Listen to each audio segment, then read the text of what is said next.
तो इसके अंदर जो हमारे पास साइकस है, इसके अंदर मेल प्लांट जो है, उसके ऊपर ओनली मेल कॉन्स लगे रहेंगे और जो फीमेल प्लांट है, वहां पर ओनली फीमेल कॉन्स जो है वो लगे रहेंगे।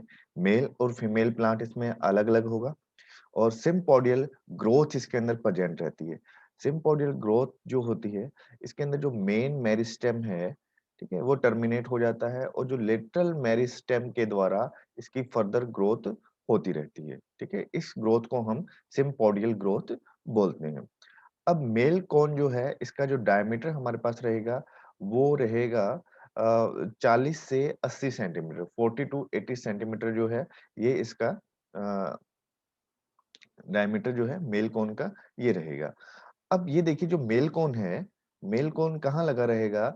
ये माइक्रोस्पोरफिल्स माइक्रोस्पोरोफिल्स पे लगा रहेगा और माइक्रोस्पोरोफिल जो है उसका नेचर कैसा होता है? वुडी नेचर का होता है। यहाँ पर हम देखेंगे कि जो माइक्रोस्पोरोफिल है, उसकी स्ट्रक्चर हमें इस हिसाब से दिखाई देगी। ये एक हमारे पास माइक्रोस्पोरोफिल है। अब देखिए इस माइक्रोस्पोरोफिल के अंदर हमें जो ऊपर ये बीक लाइक स्ट्रक्चर दिखाई दे रही है, इसको हम बोलते हैं एपोफाइसिस। इसको क्या बोलते हैं हम? एपोफाइसिस, ठीक है? और ये इसके हमारे पास जो है, ये एडैक्सियल सरफेस यहाँ पर दिखाई दे रही है। ये हमारे पास एडैक्सियल सरफेस दिखाई दे रखी है और ये हमारे पास इसकी अबैक्सियल सरफेस जो है, वो दिखाई दे रही है, ठीक है?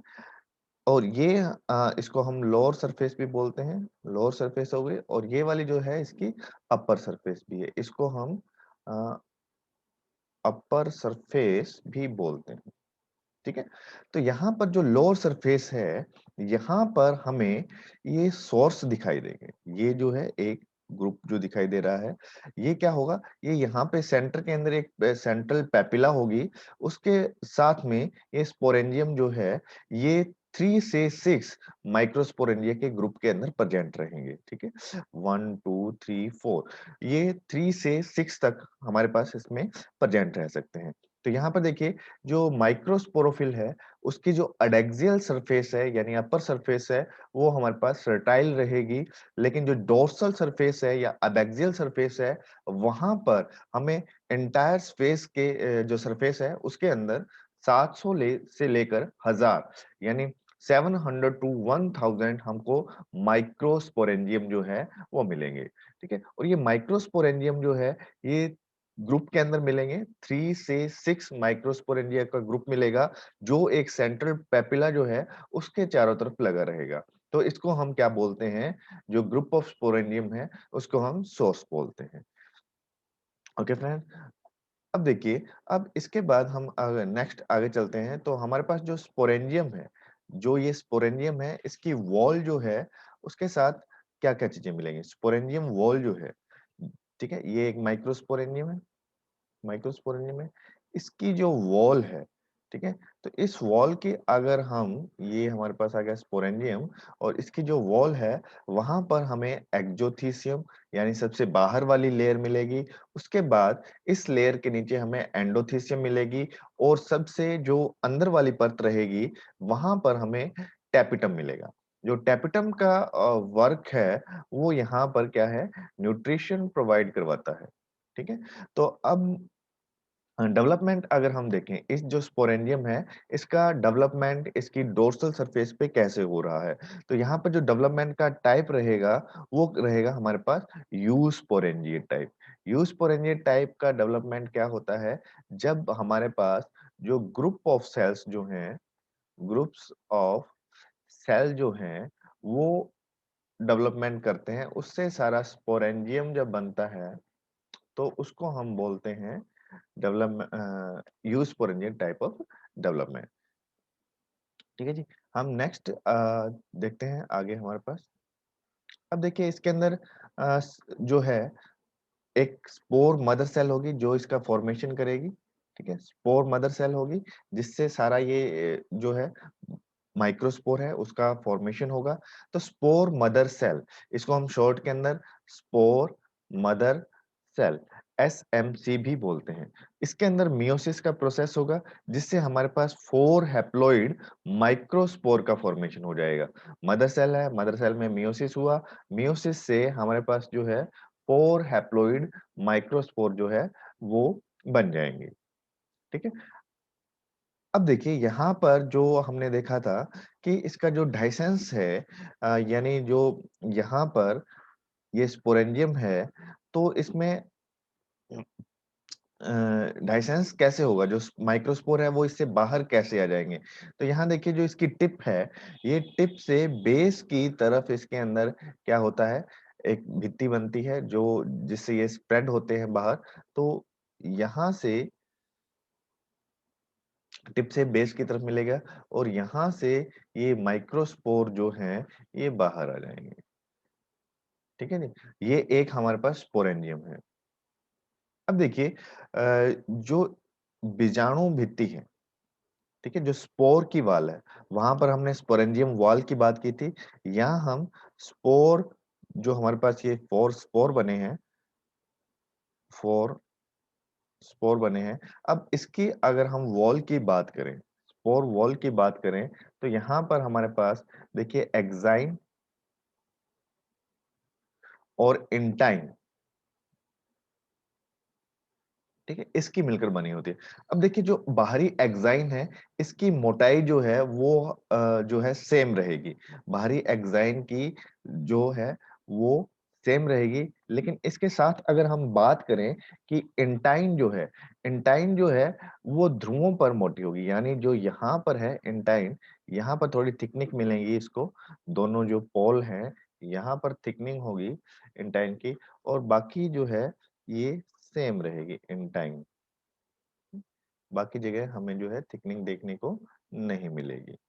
तो ये हमारे पास जो स्पोर है उसकी आउटर वॉल जो है उसकी स्ट्रक्चर आ गई। यहाँ पर हमें थिकनिंग देखने को मिलेगी। ठीक है जी। अब हम बात करें अगर जो फीमेल है स्त्री जननांग वो कैसा होता है? तो अभी पहले हम इसकी ड्राइंग को क्लियर कर देते हैं। ठीक है।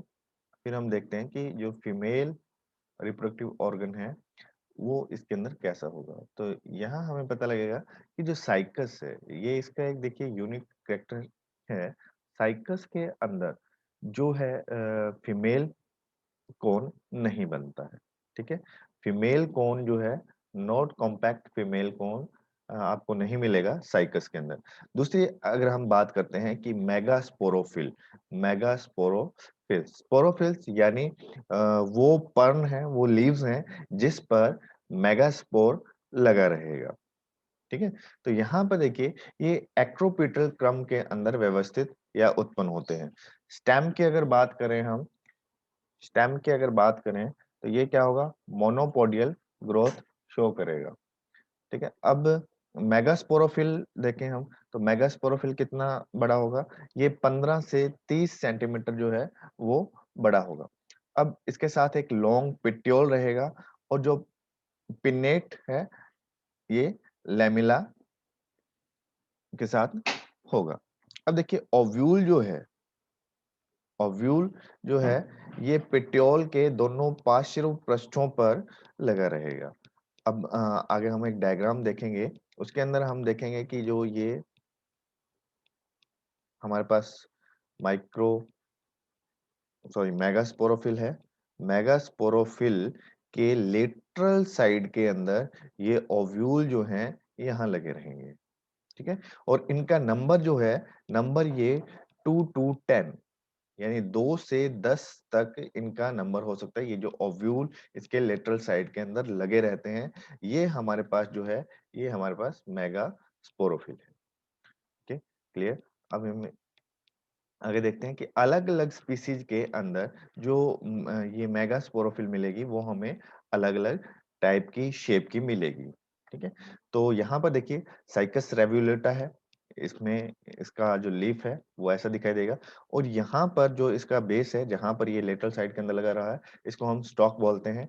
ये साइकस सिरसिनेलिस है, साइकस रम्फाई है, साइकस बैडोमाई है और साइकस पैक्टिनाटा है।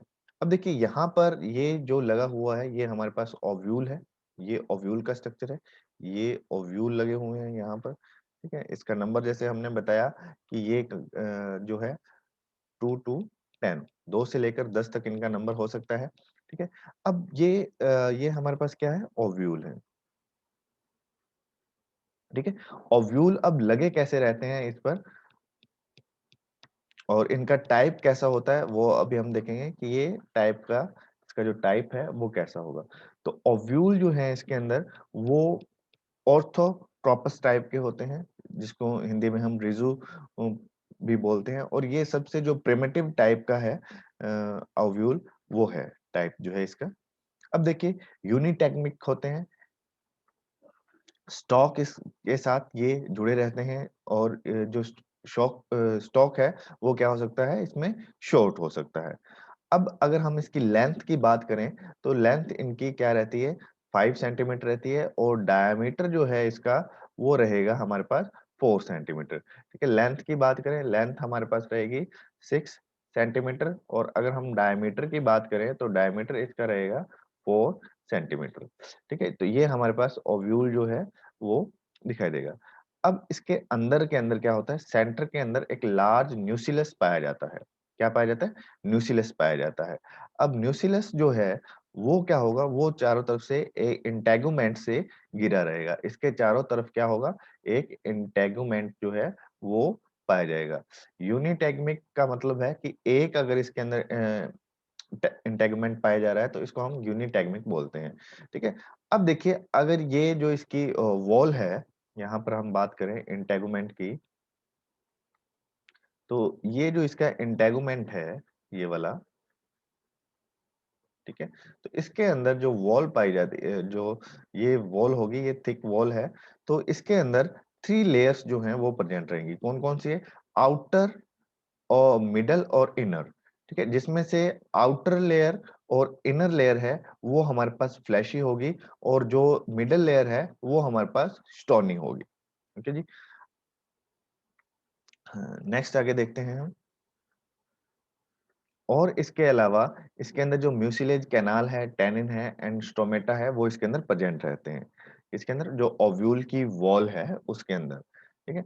अब देखिए अगर ये डेवलप हो रहा है तो वेरी यंग कंडीशन के अंदर क्या रहेगा, जब ये यंग होगा, ओव्यूल यंग होगा, तो ये रहेगा हमारे पास ग्रीन कलर का, और इसके जो बॉडी है, सरफेस है, उस पर क्या पाए जाएंगे, छोटे-छोटे हेयर जो हैं वो ब्राउन कलर के हेयर लाइक स्ट्रक्चर इसके अंदर प्रेजेंट रहेगी।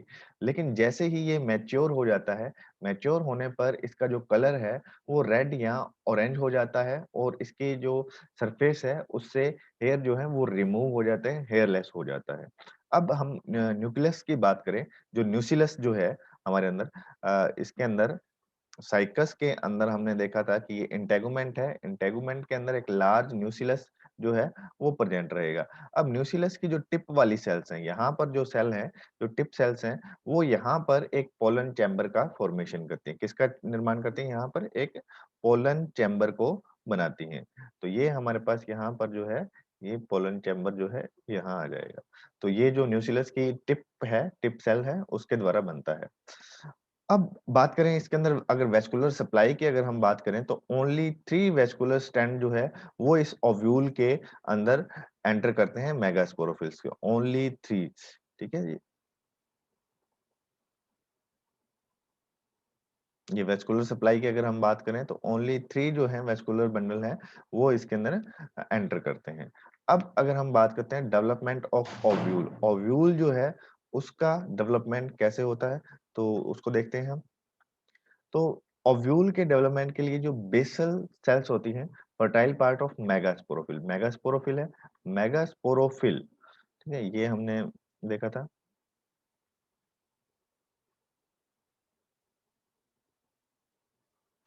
ये मेगास्पोरोफिल हो गई, ठीक है। मेगास्पोरोफिल का जो पार्ट है वहां पर जो सुपरफिशियल सेल्स है, ठीक है, सुपरफिशियल सेल्स, कोई भी सेल्स एक आउटग्रोथ जो है उसको जनरेट करती है, और आउटग्रोथ जो है ये किसका फॉर्म कर देती है, ये न्यूसिलस का फॉर्म करती है। इसने क्या बना दिया, न्यूसिलस बना दिया।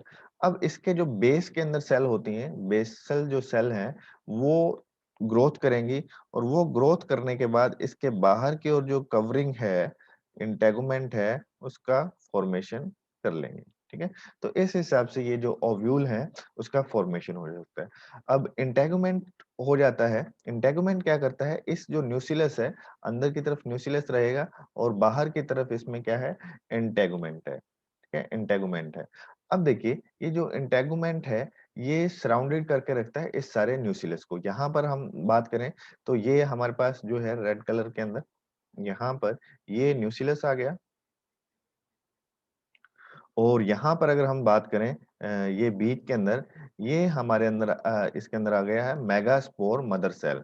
इसको क्या बोलेंगे हम, मेगास्पोर मदर सेल। और ये सारा जो बाकी का पार्ट है ये रहेगा हमारे पास न्यूक्लियस, ये रहेगा न्यूक्लियस, ये वाला, इसको हम ग्रीन शेड कर रहे हैं, ये सारा पार्ट आ गया न्यूक्लियस।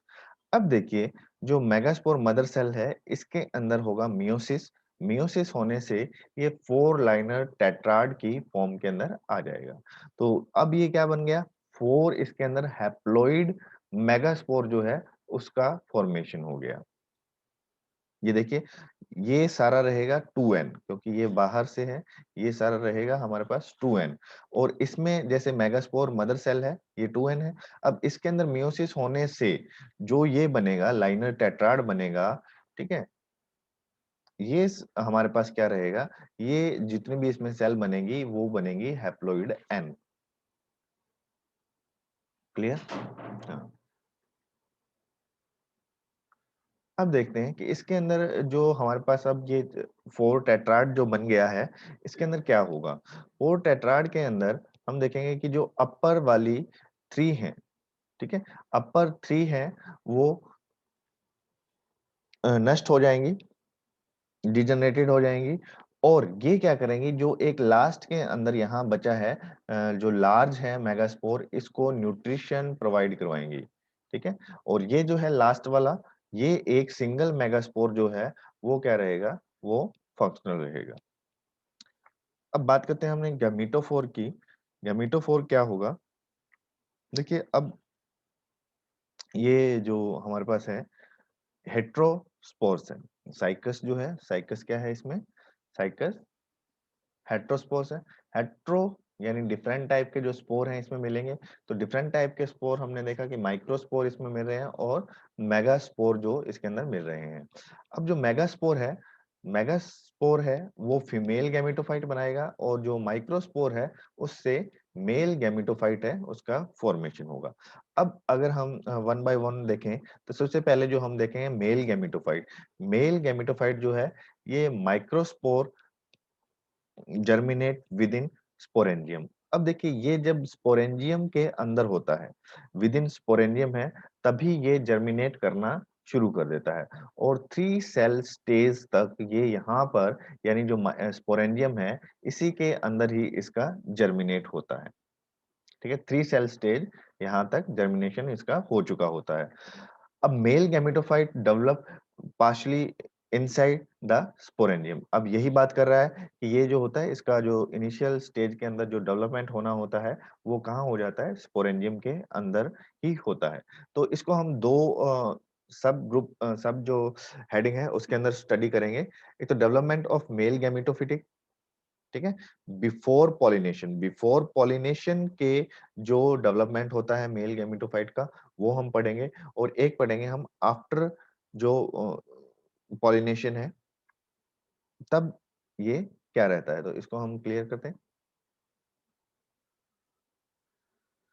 बिफोर पॉलिनेशन की अगर हम बात करें तो microspore divides by the transverse wall into 2 unequal cell. यहाँ पर हम इसको फ्लो चार्ट और इन दोनों के हिसाब से स्टडी करेंगे। ठीक है, तो यहाँ देखिए ये हमारे पास जो स्पोर है, माइक्रोस्पोर है, उसकी स्ट्रक्चर आ गई है जहां पर इंटाइन और एक्साइन जो इसकी स्पोर वॉल है वो हमारे पास यहाँ पर शो हो रही है। ठीक है, अब देखिए इसके अंदर एक डिवीजन होगा, ट्रांसफर वॉल का फॉर्मेशन होगा। तो यहाँ पर देखिए ये ट्रांसफर वॉल का फॉर्मेशन हो गया।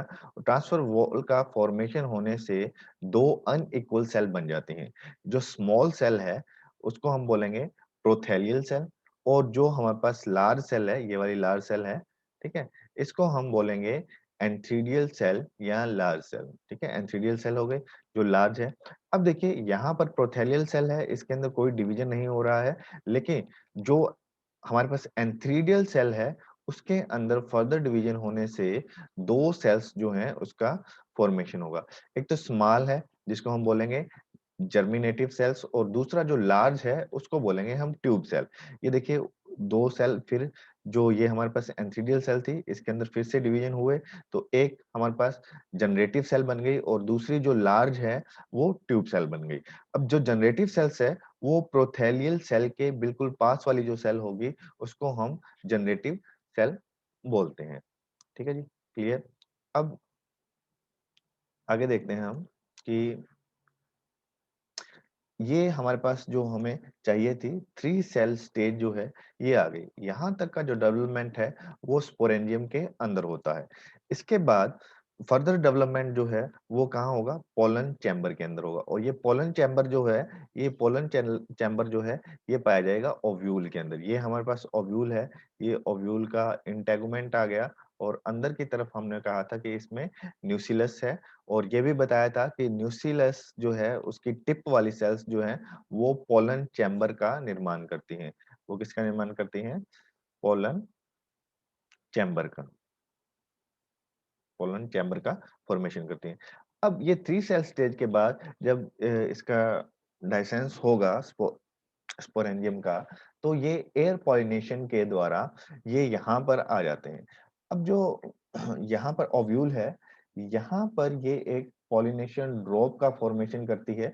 पॉलिनेशन ड्रॉप जो है, इसका नेचर कैसा होता है? ये म्यूसिलेज लाइक स्ट्रक्चर है, जो इसको अट्रैक्ट करेगी, यहाँ पर ये आकर इसके साथ अटैच हो जाएगा।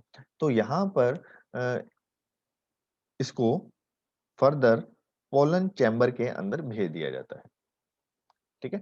पोलन चैम्बर के अंदर जैसे ही चला जाता है, तो ये न्यूक्लियस की जो सेल्स हैं, इस पोलन चैम्बर को बंद कर देती हैं। पोलन चैम्बर जो है, वो क्लोज हो जाता है। ये जो कैनाल है इसकी, वो बंद हो जाती है। ठीक है जी? अब हम आगे देखते हैं कि आगे का प्रोसेस जो है, वो इसमें क्या होता है। अब आपको पता है कि वो माइक्रोपाइलर एंड होता है, जहाँ पर ये पोलन चैम्बर जो है वो पाया जाता है। उस एंड को हम माइक्रोपाइलर एंड कहते हैं, और दूसरा जो एंड है उसको हम चैलेजल एंड बोलते हैं। तो यहाँ माइक्रोपन कैनाल जो है वो क्या होगा? पॉलिनेशन के बाद क्या हो जाएगी? प्लग्ड हो जाएगी, यानी बंद हो जाएगी after pollination. The micropylar canal of pollinated ovule is plugged after pollination। ठीक है? अब देखिए हम बात करते हैं development of male gametophyte after pollination. तो वो हमने देखा था बिफोर पॉलिनेशन। अब हम बात करते हैं कि आफ्टर पॉलिनेशन क्या होता है। तो यहाँ पर 3 सेल मेल गैमेटोफाइट जो है उसको हमने स्टडी किया कि 3 सेल के अंदर आके वो पोलन चैम्बर के अंदर आ गया, और पोलन चैम्बर जो है वो आगे से क्या हो गया? बंद हो गया, क्लोज्ड हो गया, प्लग्ड हो गया। ठीक है? तो यहाँ पर 3 सेल स्टेज के अंदर ये पोलन चैम्बर के अंदर 1 वीक तक पड़ा रहता है। ठीक है? 1 वीक लग जाता है इसको, यहाँ पर ये पोलन चैम्बर के अंदर पड़ा रहेगा 3 सेल स्टेज के अंदर। अब ये सेल जो हमारे पास बनी थी 3 सेल्स, वो कौन-कौन सी है? एक हमारे पास ट्यूब सेल है, जनरेटिव सेल्स है, और यहाँ पर प्रोथेलियल सेल है। अब देखिए जो फर्दर डिवीजन होता है 1 वीक के बाद, वो जनरेटिव सेल के अंदर होता है, और जनरेटिव सेल के अंदर डिवीजन होने से 2 सेल्स का फॉर्मेशन होता है, जिसमें एक बन जाती है स्टॉक सेल और दूसरी बनती है बॉडी सेल। अब स्टॉक सेल के अंदर फर्दर जो डिवीजन है वो आपके पास नहीं पाया जाएगा, लेकिन जो बॉडी सेल है उसके अंदर फिर से डिवीजन होंगे, और ये बना देगा 2 मेल गैमीट्स। 2 मेल गैमीट्स का फॉर्मेशन जो होगा वो किससे होगा? तो वो होगा 3 सेल स्टेज के अंदर जो जर्मिनेटिव सेल है, जर्मिनेटिव सेल के अंदर जो बॉडी सेल बनेगी, बॉडी सेल के अंदर डिवीजन होने से 2 मेल गैमीट्स जो हैं उसका निर्माण हो जाएगा। एंथेरोजोइट्स जो हैं वो अब हमारे पास बन गए हैं। साथ-साथ में, इसके साथ-साथ जो प्रोसेस चलता रहता है, वो ये है कि जो एक्साइन है, वो रैप्चर हो जाती है, और जो इंटाइन होती है, जो अंदर वाली लेयर थी इंटाइन, वो क्या हो जाती है? बाहर की तरफ आ जाती है, और वो निर्माण करती है पोलन ट्यूब का। अब ये पोलन ट्यूब क्या करती है? अब पोलन ट्यूब जो है ये पेनिट्रेट करेगी, जो न्यूक्लियस है उसको पेनिट्रेट करते हुए जो फीमेल गैमेटोफाइट है वहां तक जाएगी। यहाँ पर हम एक स्ट्रक्चर जो है इसकी स्ट्रक्चर को देख लें। जो ये हमारे पास पोलन ट्यूब है, तो पोलन ट्यूब जो है ये कहाँ से बनी, जो इंटाइन है वो पोलन ट्यूब को बनाएगा। अब एंथीरोजोइट्स कैसे बने, यहाँ पर अभी हमने देखा कि जो बॉडी सेल है, बॉडी सेल के अंदर डिवीजन होने से ये हमारे पास जो है दो गैमीट्स जो हैं उसका फॉर्मेशन हो गया। यहाँ पर मियोसिस की स्टेज दिखाई जा रही है जिसके अंदर दो मेल गैमीट्स जो हैं उनका फॉर्मेशन होगा। तो यहाँ पर ये जो सेल होगी जिससे इसका निर्माण हो रहा है उसको हम बोलते हैं एंथीरोजोइट्स मदर सेल। अब यहाँ पर ये स्टॉक सेल है, और ये जो है जो प्रोथेलियल सेल है ये यहाँ पर डी जनरेटिंग हो गई है, यानी नष्ट होने जा रही है। अब बात करते हैं अपने आगे की तरफ। अ,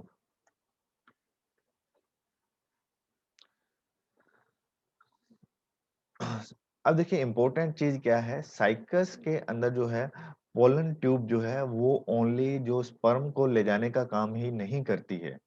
ठीक है, this is not only sperm carrier, ये ले जाने का ही काम नहीं करती है, बट ये एक दूसरा काम भी करती है जो है हिस्टोरियल वर्क जो होता है। ये इसका मतलब है ये एक चुष्यन नलिका जो है उसकी तरह काम करती है, यानी जो न्यूट्रिशन है वो भी प्रोवाइड करवाती है। ठीक है, अब एंथीरोजोइट्स जो होते हैं, एंथीरोजोइट्स जो हैं वो क्या करेंगे, swim freely in cytoplasm of pollen tube. Pollen tube का जो साइटोप्लाज्म होगा उसके अंदर ये फ्री स्विम कर सकते हैं। स्विम कैसे करेंगे, क्योंकि इसके ऊपर यहाँ पर आप देख रहे हो कि जो एंथीरोजोइट्स है उसके ऊपर बहुत सारे डिफरेंट जो है सिलिया जो है वो पाए जा रहे हैं, अलग अलग लेयर्स के अंदर यहाँ पर देख रहे हैं आप, सिलिया जो है प्रेजेंट रहेंगे। तो इनकी सहायता से ये जो पोलन ट्यूब का जो साइटोप्लाज्म है उसके अंदर ये स्विम करते रहेंगे। अब देखिए पॉलिनेशन होने के बाद जब ये फीमेल गैमीट जो है उसके साथ फ्यूज होगा, यानी फर्टिलाइजेशन के बीच के अंदर जो इंटरवल होगा वो 4 मंथ का इंटरवल अप्रोक्सीमेट इसमें होता है, यानी 4 पॉलिनेशन के बाद। ठीक है, 1 वीक के बाद तो इसमें क्या हुआ, पोलन ट्यूब है उसका जर्मिनेशन होना है, ये सारा शुरू होता है, और फर्टिलाइजेशन तक इसको 4 मंथ का समय लग जाता है। ठीक है, अब हम इसकी जो इसमें एंथीरोजोइट्स हमारे पास बने हैं उसकी अगर हम बात करें कि एंथीरोजोइट्स जो हैं वो कैसे होते हैं, तो वहां पर देखें ये नेक्ड होते हैं और टॉप शेप्ड है। इसका जो साइज होता है, जो इसका डायमीटर है 180 टू 210 माइक्रोमीटर जो है इसका डायमीटर हमारे पास होगा एंथीरोजोइड्स का। ये लार्ज होते हैं, स्पाइरली अरेंज स्ट्रक्चर है विद मैनी सिलिया, यहाँ पर बहुत सारे जो सिलिया हैं वो हमें प्रेजेंट मिलेंगे। तो फीमेल गैमेटोफाइट रह गया है जिसको हम नेक्स्ट क्लास के अंदर हम करेंगे। ठीक है friends, okay, thank you very much for watching, thank you.